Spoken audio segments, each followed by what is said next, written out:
Hey y'all, I'm T the Brand, Lash Marketing Mentor. I help lash artists become lash marketers because marketing builds clientele. Welcome to my channel. As you can see by the title of this video, we're about to do a volume fill with one of my regular 2-week clients. Her lashes are always so clean, always look good. The retention be retaining, okay? And I love it. So let's go ahead and get into this fill.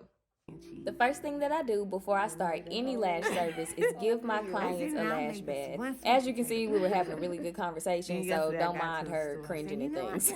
So the first thing that I do, I make sure I shake up my lash shampoo, and I make sure that I apply enough so that I can clean down on the lashes and across the lash line. One of the things that I always explain to my clients, like I can tell when they haven't been cleaning their lashes because one, the fans on their lashes do not open back up after I wash and dry them. Two, they may have makeup buildup sitting right on top of the extensions. Or three, they're just missing a whole lot of extensions, and you can actually see buildup in the lash line. So make sure that when you're educating your clients about aftercare, that you're letting them know to clean down on the lashes and across, like so, on their lash line. Once I've got both lashes clean and I've gone in and just kind of pat dry any excessive water from the rinse, I go ahead and fan dry their lashes, and this is to make sure that, of course, the lashes are dry before we go to do their tape down, and then also to make sure all of the lashes are fluffing and fanning back out. Once the fanning is done, it is time to tape down those bottom lashes. Now, my regular clients, they know what the tape down is for, but anytime I get a new client, I always explain to them every step of the process.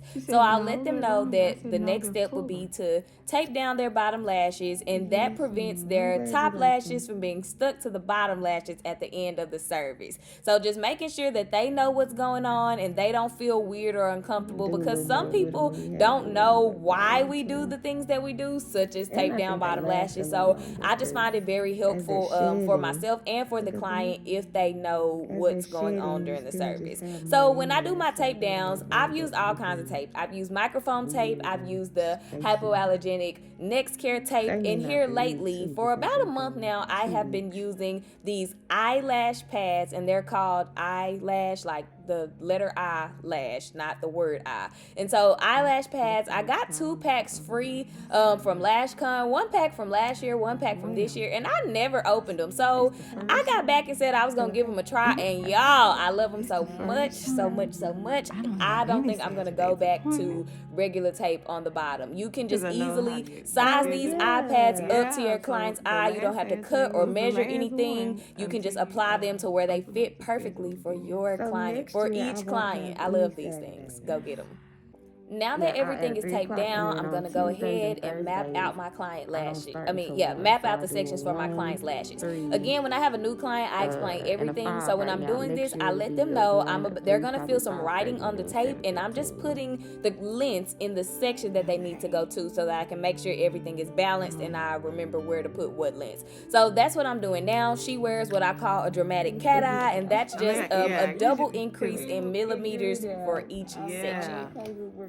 My next step is to remove any outgrown lashes. Okay, so when I'm explaining this to clients, even my returning clients, sometimes I have to like continuously explain it, and that's okay because y'all, it's our job to know, and it's our job to explain to them as many times as they need, to get it and understand. So I usually use the banana peel method, and that is when you take an extension from the top and then just kind of peel it from the natural lash. So you're holding the natural lash and the extension, and you're peeling them apart like a banana. Or I use the pop-off method, as you can kind of see right here, where I grip the natural lash and then just kind of pop the base, or where the extension is connected or bonded to the natural lash. I pop that off, and then I'm able to peel it off. So whichever way looks like it's going to cause the less pain for my client, and it's going to be easier for me to get the grown off extensions removed, then that's the method that I go with. Do what's comfortable comfortable for you, as long as you aren't ruining your clients' natural lashes or causing them any kind of pain or discomfort,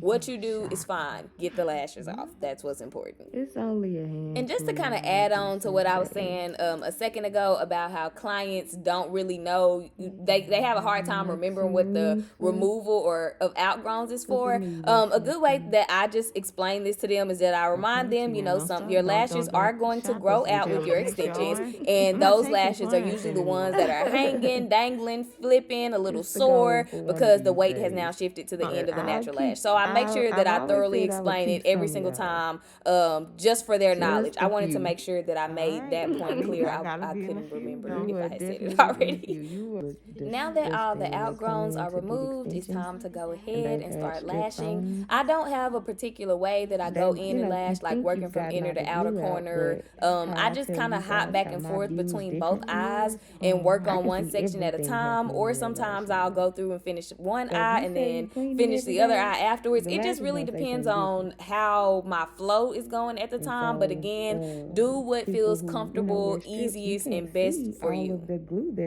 And as you can see, I'm kind of working back and forth between both eyes to get the lash fill done until they both look as balanced and symmetric as possible.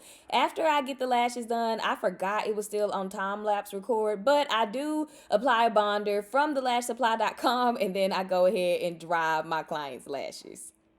So once everything is done, once I'm sure that the bonder has cured the adhesive and, you know, there won't be any burning or redness to my client's eyes, I go ahead and remove the tape on the top of the lid first. Just a free tip. When you're taping the top of the lid, your goal is to just slightly lift the client's natural lashes up off the bottom tape. This will prevent your clients from having red eyes when you get ready to take your pictures and your videos, making sure that their eyes are not open at all when you are doing your taping. Now, this right here is everybody's favorite part of the service, having those those gel pads removed. And one thing that I really love, do you see how smooth those eyelash pads come up? That's one of my favorite things about these pads. It causes no type of irritation, no pain, no hold or snag or anything to my client's skin. It's super easy, it's comfortable, and that's why I like them and why I will continue to invest in them and why I will encourage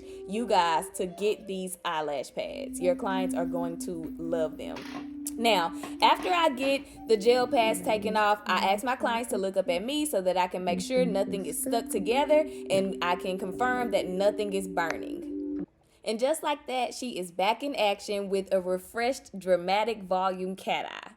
And y'all, that is that on that. That is how my lash fill process goes. My clients are always satisfied at the end of their service. I check and double check to make sure they're good. They let me know, so we're good from there. If you have any questions about anything lash related, anything that you saw in this video, drop them in the comment section. Let me know. Like the video if it was helpful. Subscribe to the channel so that you can learn and grow, and turn on your bell notification button so that you know every time I post new valuable content. I hope that this video helps your lash journey to be just a little bit easier, and I will see y'all in the next one.